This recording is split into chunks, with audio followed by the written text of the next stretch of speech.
Good evening, everybody, and welcome to B-52 Down. I'm Lorraine Moffa, Programming Coordinator with Loudoun County Public Library, and it's my pleasure to introduce our speaker tonight, Linda Sittig. She's a writer based near Chapel Hill, North Carolina, with deep roots in Virginia. An educator of merit for 36 years in both public schools and Shenandoah University, Linda has numerous published articles on family literacy, a 15-year weekly newspaper column on community literacy, a blog on strong women currently followed in 64 countries, and 5 published books. Her writing has appeared in the Washington Post, Chicken Soup for the Soul, and other publications. Believing every woman deserves to have her story told, she is drawn to write books about strong women and brave girls. Thanks for joining us, Linda. We appreciate your being here and telling us the story of B-52 Down. Thanks, Lorraine. So to give everybody a little bit of background of how everything got started, excuse me, I do write a blog, and the blog is called strongwomeninhistory.com. And every month I research a woman that most people have not heard anything about, and I tell her amazing story so that her story it deserves to be told. I started the blog 14 years ago, so that means that I have researched over 145 women's different stories. And through the blog, I have discovered a number of women who just really were very courageous and did some amazing things. And it was during a book talk on my second book, which is called Last Curtain Call, and this is about the coal mining wars of 1894. So I was in Cumberland, Maryland, doing a book signing on Last Curtain Call about the coal mining wars. And a gentleman came up from the audience afterwards and with his book and wanted me to autograph it. And he said to me, I know an amazing story about a B-52 bomber that crashed here in Maryland in 1964 with a 5-man crew and 2 nuclear bombs on board. And I remember saying to him, well, I don't really write military stories, and I don't write about men, I write about strong women. And he thought for a minute and he said, well, they all had wives. And we chuckled about that for a minute, and then he said, well, can we exchange emails? And I said, all right. So we exchanged emails, and every couple of weeks I would get an email from him. His name is Bucky Schreiber, and he would say, are you ready to start the book that I think you are meant to write? And I had a lot of other projects going. I was under contract for a historical fiction book, and I said to him, well, as soon as I finish this current book, I'll give it serious thought. So about 6 months went by, and he called and he said, look, there are 2 women driving up here, 2 sisters from Alabama, and their uncle was one of the men on the 5-man crew of the B-52 bomber. How about you come to Cumberland and you could meet them and just hear what they have to say?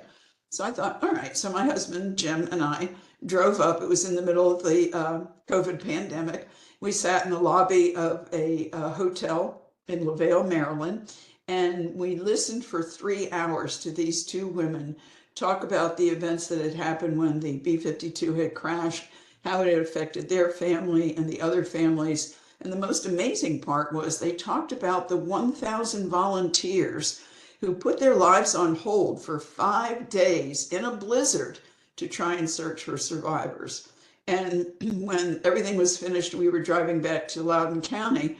I turned to Jim and I said, it's the most emotional story I've ever heard. I know I have to write it. And so I started doing the research. What I found was there was not a book written on it. There were articles in newspapers and magazines. And the interesting thing about the newspaper articles were a lot of them contradicted each other. I'd be reading one newspaper and it would say one thing, and then I would find another newspaper online and read the news covering that same day, supposedly, with completely different information. So I eventually called Bucky and I said, look, I really do want to write the book. I'm committed to that. But I need to talk to people who actually lived through this because the newspaper articles have too many inconsistencies. Bucky said, okay. So over the next several months, he would call and he'd say, okay, you're going to come up and you're going to interview this gentleman or that man. There was one or two women. And he said all of these people lived through this and were part of the search team for survivors, or they were community members that helped out in a different way. And so each couple of weeks, we would drive up to Garrett County, which is about half an hour northwest of Cumberland, Maryland. And I would meet somebody who would sit down with me and say, yeah, I was 17 years old. School was off because of the blizzard. And so I joined the research team. Or I would talk to somebody that would say, yeah, I worked for the county and I drove a snowplow and I came to plow the road so that they could get to where the airplane had crashed. And as I met more and more of these people giving me firsthand knowledge of what had happened, the story just became alive to me. I've published 5 books, and I will say that B-52 Down probably was the one I wrote the fastest, because I did it chronologically of what had happened to the men and their wives and their families for 5, 6, 7 days in January of 1964. So let's go back to January of 1964. It's been 7 weeks back then since the assassination of John Fitzgerald Kennedy, the president. America and Russia, I'm going to take a little sip of tea. America and Russia are locked in the Cold War, where each country has nuclear missiles that are capable of massive destruction. And because of this, the United States Air Force has set up an operation called Chrome Dome. And there are 3 routes in the United States, one going up the West Coast, one going up the East Coast, and one coming up from Texas. And they were 3 routes that were flown by U.S. Air Force crews of B-52 bombers. The bombers went all the way up to Russian airspace, and then they would complete their cycle and come back. And they flew for 24 hours straight, 3 times a month. And the idea was that if Russia launched a missile against the United States, we would have a counterattack within minutes that we could send a missile to bomb Russia. The men who did these B-52 Chrome Dome operations, as I said, flew for 24 hours straight, 3 times a month. And the only way they could stay awake was that the Air Force fed them amphetamines. And sadly, several, if not many of the men became addicted to amphetamines. But this is 1964, and it is January. The B-52 bomber was called the Stratofortress. It was built by Boeing in the 1950s. At the time, it was the largest American military aircraft that had ever been built. Now, if you take a B-52 and you place it over a football field, the nose and the tail of the B-52 would stretch from sideline to sideline. But the wingspan of a B-52 would go from the 50-yard line all the way back to the goalpost. It was an immense airplane, carried aloft by 8 turbojet engines. It could fly 638 miles an hour. And when it was fully loaded, it would be 450,000 pounds. The interesting fact here is, though, only 3 bolts connected the tail to the fuselage, to the plane. 3 bolts. All right, it's January 12th. We have a 5-man Air Force crew. They're at Turner Field in Albany, Georgia. The pilot is Major Tom McCormick. He's 44 from West Virginia.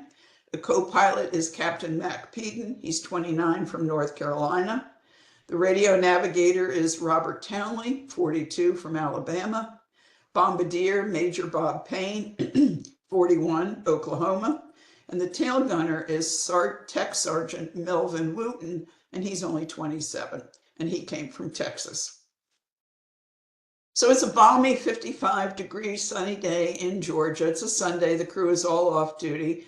And then a call comes from base that they need to reassemble. There is a B-52 bomber whose call name is Buzz 14, and it was in the middle of its mission. It had to be sidelined in Spain for some repairs. Then they headed back to stateside to complete the repairs, and they landed in Chicopee, Massachusetts at Westover Air Force Base. Now, the crew had been flying for more than 24 hours, so they could not keep the same crew to go back to Georgia for the further repairs. So the Air Force wanted the crew from Turner, Albany, Georgia, to fly up to Massachusetts and pick up Buzz 14 and fly it back. It was a bummer that the men in Turner Air Force Base were already off duty, but they kissed their wives, they hugged their kids, and they jumped on a transport plane to go up to Massachusetts and pick up Buzz 14. Once they were at Westover, they were briefed about the return flight. It would only be 2.5 hours to get back to Georgia. They got a meal, they grabbed a nap, and by 11:30 at night, they were assembled, ready for the briefing and the check-in for departure at 12:30. The crew of Buzz 14 knew that they were carrying 2 nuclear bombs. It was a normal takeoff, nothing out of the ordinary, except that a storm was expected, and the crew wanted to be able to beat it. At 1:35 a.m. over Phillipsburg, Pennsylvania, they'd been in the air now for an hour, they encountered unexpected, violent turbulence, and they radioed for permission to drop down to 29,000 feet. They were granted permission, but the violence was even worse at 29,000. So then they radioed for permission to go up to 33,000 feet, and that didn't help. The violence was all around them in the in the air. What they begin to realize is this is no ordinary storm. And in fact, it was an unexpected, raging Arctic blizzard. Buzz 14 is traveling 500 miles an hour at this point when the blizzard wind shears hit the airplane at 167 miles an hour, and they shear off the tail, the stabilizer. Once the stabilizer or the tail has been sheared off, B-52 begins to spiral and then flips upside down into negative G, which is a military term for a plane now flying upside down. And it's pretty apparent, and very quickly is it apparent, that the plane is definitely going to crash. The men are at 30,000 feet. The blizzard is raging outside of them, negative 45 degrees. And I'm going to read you what went on right then and there with the crew.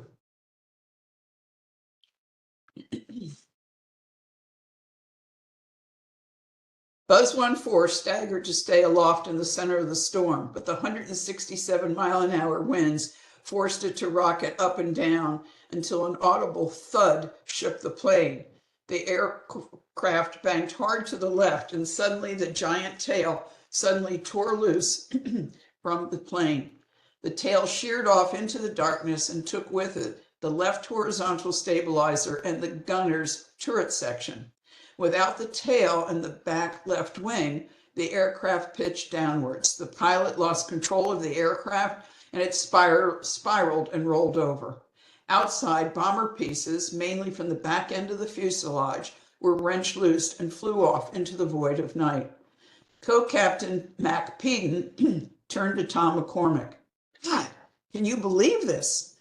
Sergeant Wooten gripped his ejection seat. Fear deeply etched across his face. He tried to remember what his training had been for ejecting during a storm. Storms, yes, they'd been trained, but blizzards? Did they ever mention what to do in a blizzard? Major Payne touched his pocket with the lucky silver dollar inside, minted in 1944, the year he and Faye had married. He said a silent prayer as he quickly calculated the very real possibility they would have to eject into a blizzard. Major Townley had needed to use the urinal right before the turbulence hit, and now frantically tried to climb back into his seat and safety harness. "Oh God, help me!" But everything was chaos. Major McCormick determined that the plane was no longer navigable, and although he knew the perils of ejecting at such a high altitude, there was no other choice. He reached out with his right hand for the alarm and barked out the command, "Bail out, bail out, bail out." Each crew member pulled their ejection handle. Hatches opened, shoulder harnesses locked, heavy straps clamped around their ankles, and leg supports released. Heads moved back against the headrest for support. The last step was to pull the trigger, which activated the rocket power ejection seat. The entire time, from pulling the handle to actually exiting out of the bomber, would only be 3 seconds. The first escape hatch to blow was Melvin Wooten's. It blew upward, and immediately all the oxygen and any semblance of warmth was sucked out of the plane, replaced by brutal, howling Arctic air of minus 45 degrees. The electrical servants went dead. The men were now on their own in complete darkness. Anything not fastened down threw out through the open escape hatch. If all went well, even though the plane was upside down, Townley and Payne would eject upward from where they sat in the black hole. McCormick and Peden would discharge in a downward motion like Wooten had done. 4 of the men ejected out into the frigid glacial sky. Attached to their ejection seats, they entered the air at the same speed the plane had been traveling, approximately 500 miles an hour. With zero visibility in the middle of the storm and substantial wind shears, it was like being slammed against a brick wall. Major Townley was still in the plane, struggling to reach his ejection seat. Even with supplemental oxygen, the sub-zero frigid air slashed like a knife through the ejected men's lungs. The searing cold would freeze any exposed skin. Blinded by the blizzard, they could not see beyond their iced face shields. They had bailed out at 3,000 feet. Their parachutes were designed to deploy at 2,000 feet. For the 18,000 feet in between, they were in the stark terror of freefall, plummeting and tumbling towards the earth while shards of ice blasted their bodies. This was not skydiving. This was freefall, attached to a tubular metal seat where you hold on for dear life. The ejection time registered at 1:38 a.m., and each man on his own prayed that his ejection seat would fall away at 14,000 feet, and then a prayer that the parachute would automatically deploy at 12,000 feet, and that the airman would reach 10,000 feet when the supplemental oxygen was no longer needed. And each man's final prayer was to land safely. Now, meanwhile, back in Georgia, the 5 military wives are all sound asleep. And at 4:30 a.m., they're awakened when the base commander and the chaplain ring their doorbell. It's Doris McCormick, Diane Peden, Fay Payne, Imogene Townley, and Carol Wooten are the 5 Air Force wives. Doris is the oldest at 42, and Carol is the youngest at 23. They all have children, and Carol Wooten has an 11-day-old infant. By 5 a.m., they know that the news is not good. When the plane crashed in Garrett County, Maryland, the explosion lit the sky fiery red and woke all nearby residents, many of whom believed it was the end of the world. Quickly, the U.S. military learns that two megaton hydrogen bombs are on that plane, in addition to the 5-man crew. But what happens next is the most compelling part of the story. People come from all over the mountains and ask, how can they help? If you counted the locals and the military combined, there are 1,000 volunteers, and they convene in the very small village of Grantsville, Maryland, that has a population of less than 500 people.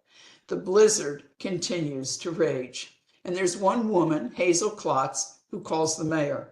She says, I have my radio program of At Home with Hazel. I have all the equipment here. Why don't we start a local broadcast, and I'll broadcast every couple of hours to keep the community updated on the situation. As dusk falls on the first day of the crash, Hazel broadcasts, listen, folks, keep your porch lights on. There's a B-52 down out there, and 5 men are struggling to survive. Your front porch light might just be a beacon. As the rescue attempts go into day number 2, Hazel realizes that there are 1,000 volunteers, and they are sleeping on cots in every available space in town, in the local elementary school, in the Eagles, everywhere you could possibly think of, the American Legion. There are cots for these volunteers to be sleeping, but they all need to be fed. Hazel single-handedly calls every church in the area and organizes the women of all the churches to come together and cook for the volunteers. So 1,000 strangers sit side by side each night. They're all committed to finding survivors, and they sit there and they eat stuffed pork chops, mashed potatoes, fried chicken, corn casserole, stewed greens, and apple pie for 3 consecutive nights together. And the search for any possible survivors continues for 5 blizzard-filled days. When I started researching this and got to talk to the 30 people who had lived actually through it, I became so attached to the story and to all 30 of the people who gave up time to sit and talk with me. And one of the men that I remember the most was one of the older men that I had interviewed. He was in his 90s and he was not in particularly good health, but he had remembered the day very clearly when he had been called out. He had worked for the county, and he was going to go out with someone else with a snow plow, and they were going to try and plow the roads to get to where the plane had crashed. Now, the blizzard already had 3 feet of snow on the ground day one when the plane crashed. They knew that it had been a five-man crew, but nobody knew where the crew had landed. And unfortunately, the crew landed in the 52,000 rural acre of the Savage River State Forest, which is nicknamed the Maryland Alps because of the mountains up there. And as he was telling me the story of all of this, it just was so personal to him. He got choked up a couple of times. After I finally finished the book, and I had written the book, it wasn't quite published yet, I got an email from his wife saying that he was in hospice and they had given him less than a month to live. And if there was any way I could mail her the manuscript, she would like to at least be able to read it to him out loud. So I sent her the ARC, which is the advanced review copy. I FedExed it overnight. And 2 weeks later, she wrote back and she said, I was able to read the copy you sent me, and the day afterwards, my husband passed. So it made me feel good that he had finally got to hear exactly how the book was. And there were so many people whose stories were just so touching that it made me feel closer and closer to the whole situation. I'm going to read you a second section because people always ask, and there's going to be time for question and answers. People always ask me questions about the 2 nuclear bombs. So I'm going to read you what are called my author notes at the end of the book. People still ask about the bombs. We know from the Air Force report that together the bombs weighed 17,000 pounds or 8.5 tons. This weight would have strained any truck that had to take the bombs away. The explosives were 2 megaton hydrogen bombs. Each bomb had the capability of the explosion of the equivalent of 9 million tons of TNT. By contrast, the atomic bomb that was dropped on Hiroshima at the end of World War II in Japan only held 15 kilotons, 15,000 tons of explosives. Now, the 2 bombs on Buzz 1-4 have 9 million tons equivalent of explosives. We know that when the atomic bomb was dropped on Japan, everybody that was out in the open was instantly killed, and the ensuing firestorm had a destruction path of 5-mile radius. But a hydrogen bomb is 1,000 times more destructive. Had the bombs gone off, the shock wave and everything would have gone for 5 to 10 miles, and anything within 20 miles would have received fatal burns and not have survived. And Buzz 4 had 2 of those nuclear bombs on board. Now, the United States Air Force, I was able to get actually the official report of the crash, and it was 72 pages long, but of the 72 pages, 32 were blacked out. So there was not much technical information that I could read. And if you read all the newspaper reports of the time, it says that the bombs were carried off in the night by the United States Air Force. Some people said it was on day 2. Some people said it was on day 3. Some people said it was on day 4. The United States Air Force maintained the entire time that the bombs were never detonated. There was no harm, no danger to anybody in the immediate vicinity. But they guarded the destruction where the plane had crashed, and the bombs were still on the plane with soldiers with MK rifles, and you couldn't get anywhere near the plane. So it was a huge controversy, and it still is in some ways, because when the plane crashed, it made a huge gully in the earth, 75 feet long and 25 feet deep, and the plane just literally exploded just everywhere. So I did get a chance to go out where the crash had happened and met Frank Segarro, who's the man who now owns the farm where the crash had happened back in 1964. And we walked the farm property, and he was telling me that there's still parts of the airplane that come up out of the earth, like pieces of rubber and wire. And we were out right near where the crash site was, and he said to me, get down on your knees and I want you to put your nose to the earth. And I thought, well, this is a little strange. But I did. And he said, take a deep breath. And I did. And he said, what do you smell? And I said, I smell gasoline. And he said, what you're smelling is the remnants of the jet fuel. 37,000 gallons of jet fuel sank into the earth from the crash.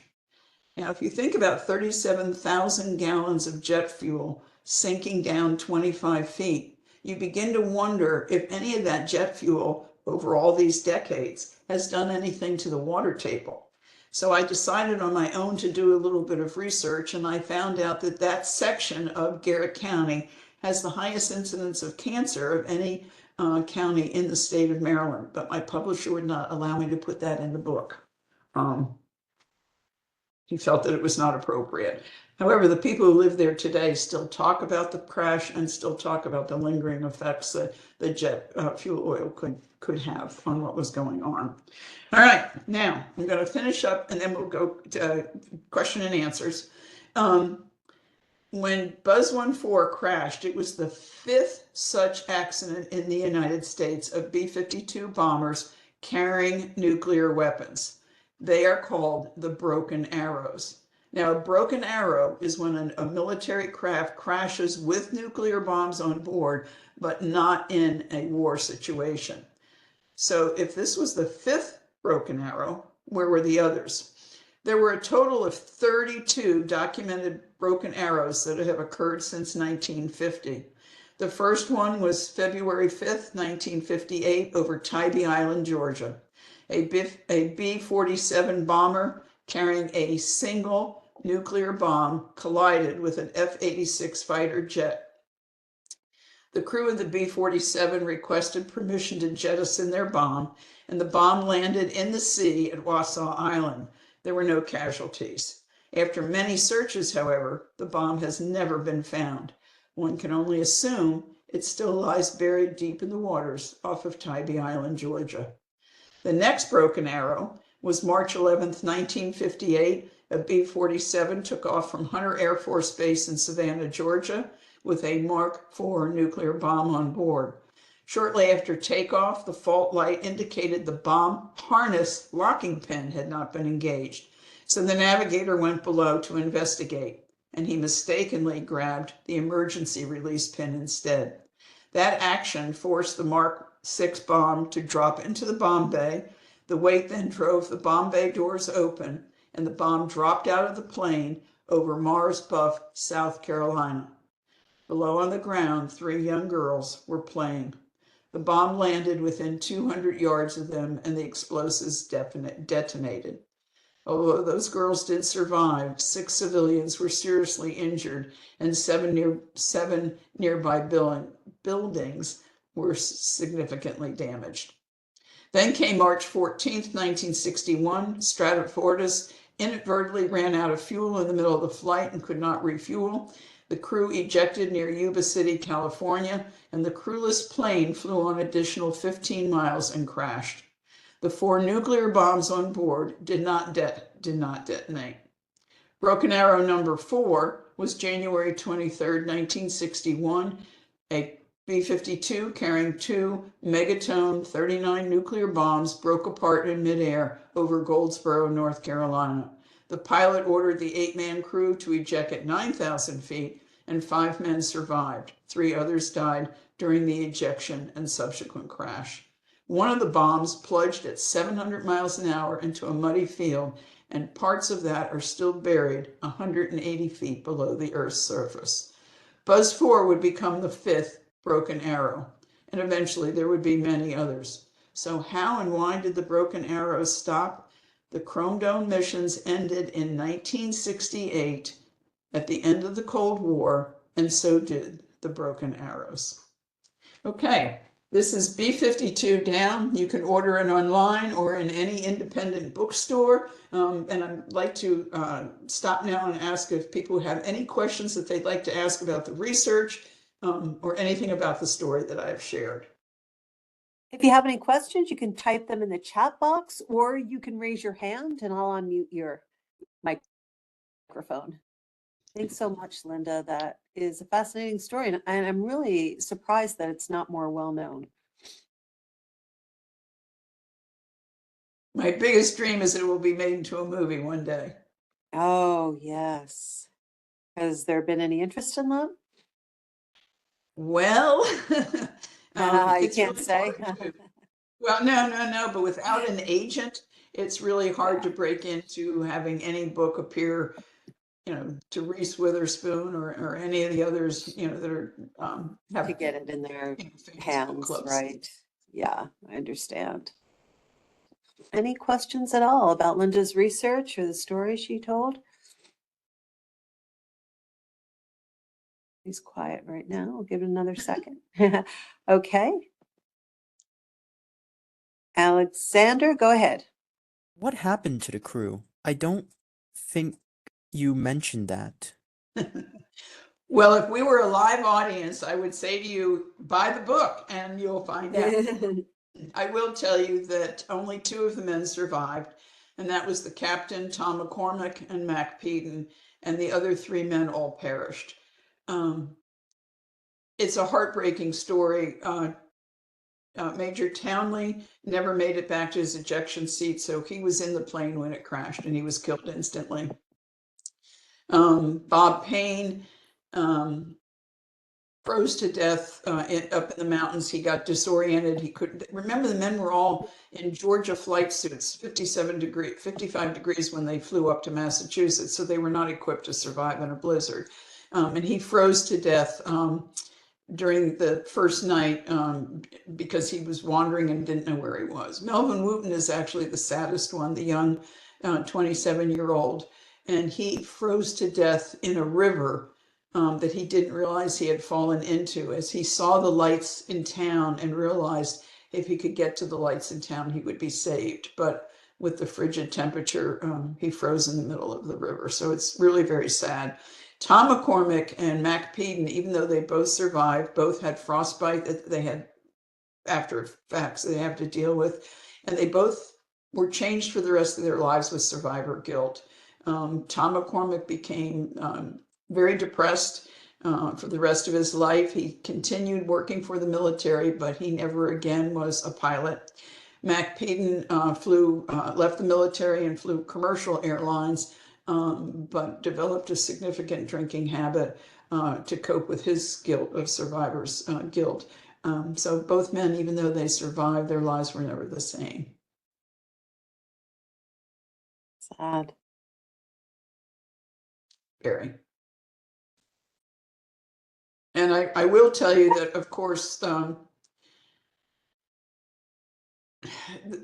the 5 wives, the wife I believe was the hardest impact was Carol Wooten, because she was only 23. She had 2 toddlers and an 11-day-old infant when this happened. And once the Air Force knew that Melvin had been killed, she could no longer stay on base in company housing, and she had no other choice but to go back to South Dakota and move back in with her mother and father to take care of her and the 3 children. She just remarried within the last 2 years. She has stayed a widow this entire time. Oh. Would you like to hear some of the people? I was Yeah, going to say, go if ahead. any other questions, I'll tell you about some of the people that have come to the book signings. I've done book signings all over Western Maryland on B-52 Down because there's so many families there who say, my grandfather was involved, my uncle was involved. So I've spoken to so many groups, I can't even begin to remember how many there are. But the most telling group that I told to was the Grantsville Museum invited me to speak.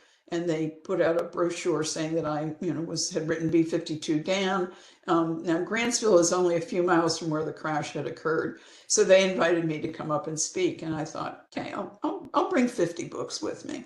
We get up to Grantsville, and the line, and it's a small museum, very small. The line from the museum is 2 blocks long down the street, people waiting to get into the museum to buy a copy of the book and to meet me.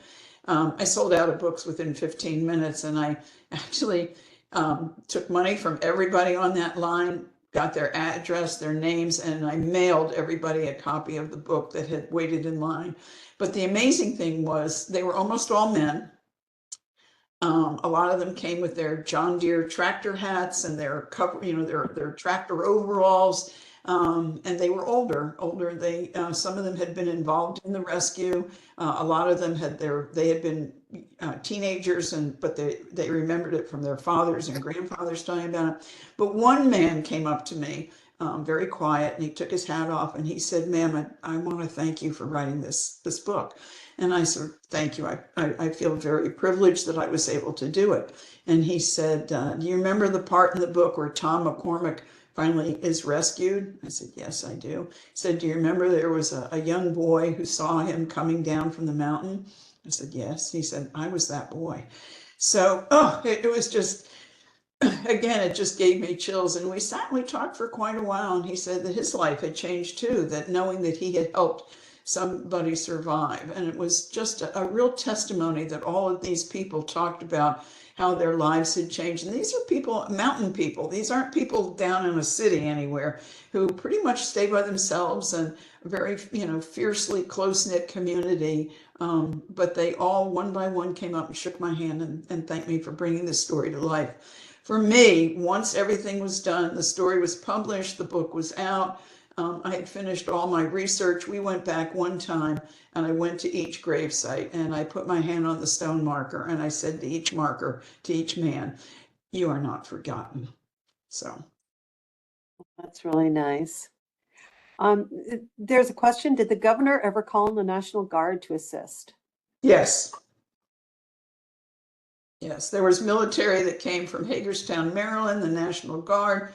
There was Air Force, there was Army, there was Civil Air Patrol, came out of West Virginia. It was amazing the amount of military support, because they really believed they were, once they knew Major Townley was dead in the airplane, and then they found Major Payne's body the next day, and that was an incredible story of how they had a 9-man search team who searched in the mountains through the blizzard. He was only 2 miles from the road, but in a blizzard, it took them, I think, 7 or 8 hours to get to where his body was found.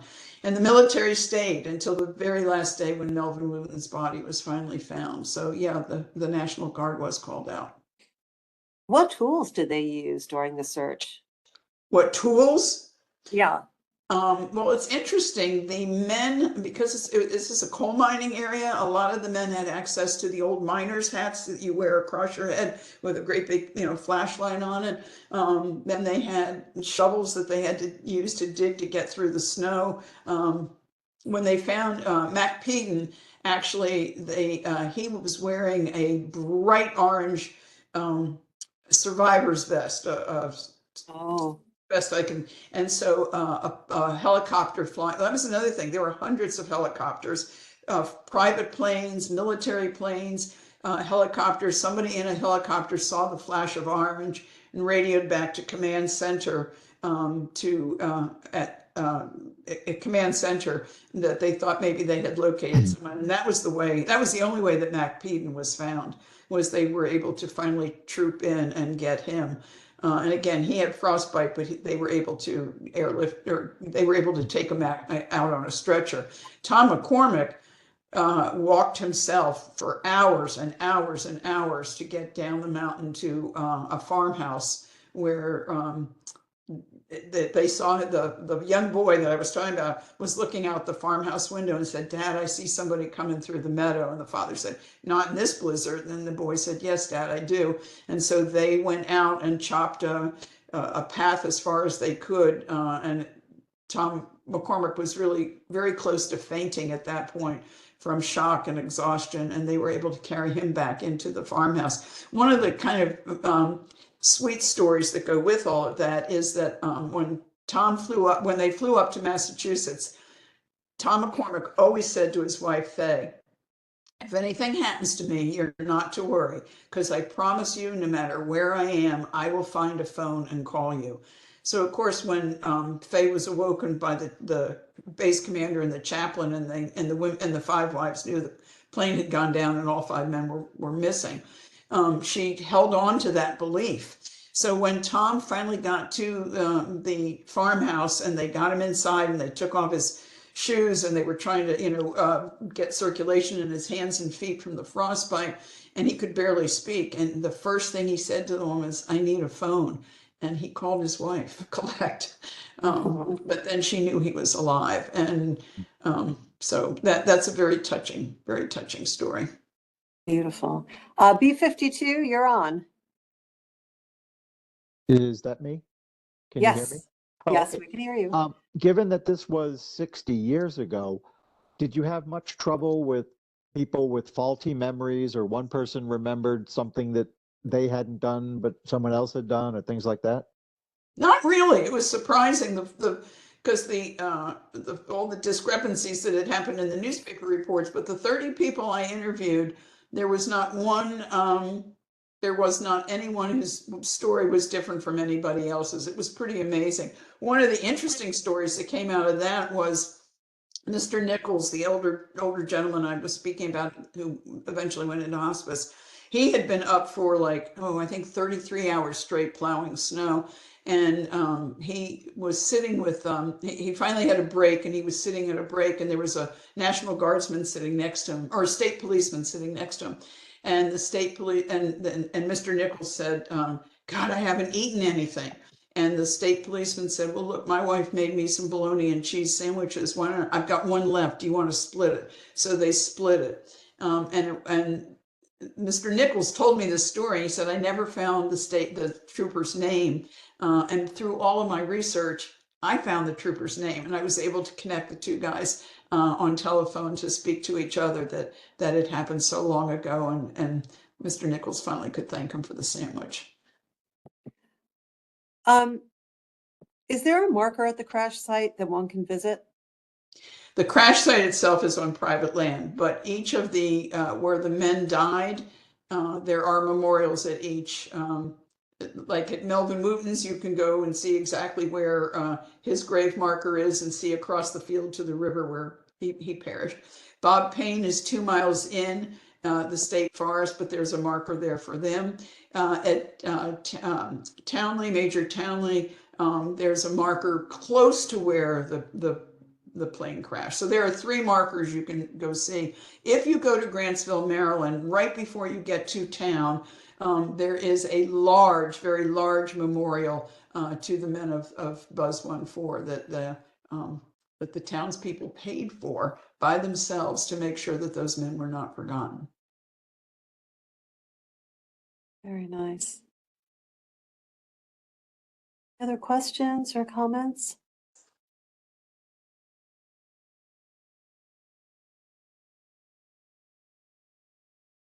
Well, this was a really fascinating story. I thank you so much, Linda, You're welcome. for telling us. Still means a lot to me.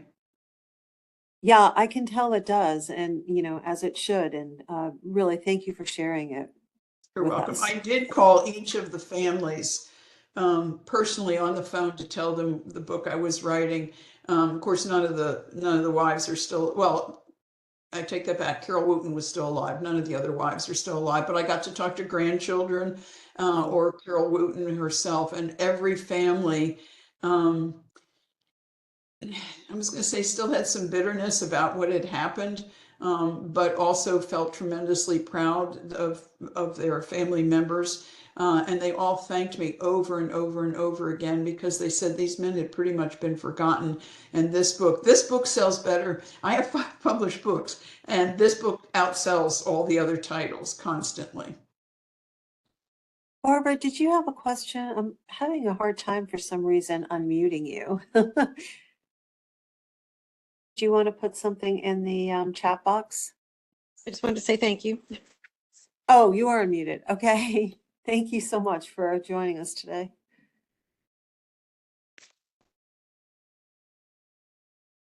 All right. Well, Linda, thank you again for joining us and for sharing more the than story welcome. with us. It's really fascinating. Give us a lot to think about. Well, it was this exact week. I mean, I'm pretty sure it's cold in Loudoun County right now because it's cold down here in North Carolina, but it's nothing like what those men put up with. In fact, Yeah, I can't one last thing, imagine. and then I could probably keep going, but one last thing, I remember I talking would to this one man, anyone and he said yet, it so go was ahead. this one man I was talking to that he was with Civil Air Patrol, and he said, "Damn, it was so cold." He said, "By the time the Red Cross poured coffee into our, into our coffee cups, he said it was cold." He said, "And they made oatmeal for us, and the oatmeal froze before we could get our spoons into it." So, Gosh. yeah.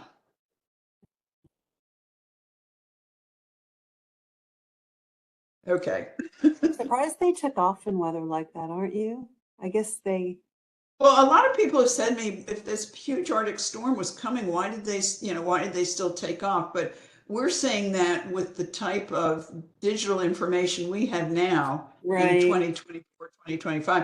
In Right. 1964, it was not that sophisticated. They knew there was a storm.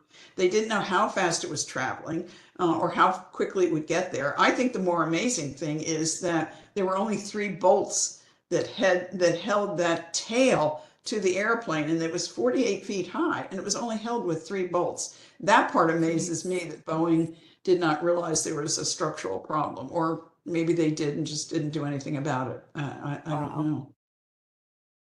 Yeah. That blizzard now in Western Maryland has been called the blizzard of the century. It was that. Gosh. Incredible. Wow. It's a good thing that farmhouse, the people in that farmhouse were there and they weren't out doing the search, right? Right, right. And I did go to the farmhouse and I walked the fields. One of the things as an author, I really try and do is any of the books I've written, I make sure that I actually go to where the plot happened and get out and walk and make sure that I understand exactly what it looks like, what it feels like. So I did go up to the farmhouse and I walked out. I walked to the barn and I walked out into the fields where Tom McCormick would have come down off the mountain so that I could get, and of course I'm there in summer, so. Right. Yeah. But that's what makes it such a great book, that you did that It level is. of And each of the research books to that I have make. written, my first book takes place during the Civil War, and I went to every single place in the story that was mentioned to make sure that I had it as accurate as I possibly could. My second book was the Coal Mining Wars of 1894, so I went back to the villages that had been involved in the coal mining wars and actually went down into a coal mine so that I could understand how claustrophobic it really is to be down in a coal mine. My third book was 1918, The Spanish Flu in New York City, which was interesting because it was published 6 months before COVID hit. And I did a tremendous amount of research on the flu of 1918, never dreaming that when the book was published, 3 months later, we would be in another, Wow. pandemic. What So, timing. I've tried very hard to make sure that every book I've written is as accurate as possible. Fantastic. And on our parting note, I will let you know that the library does have a copy of B-52 Down. So if you'd like to read it and borrow it, just go on library.loudoun.gov. Great. All right. Well, thank you all so much for joining us and being a part of this story. Linda, thank you again. You're more than welcome. Thank you.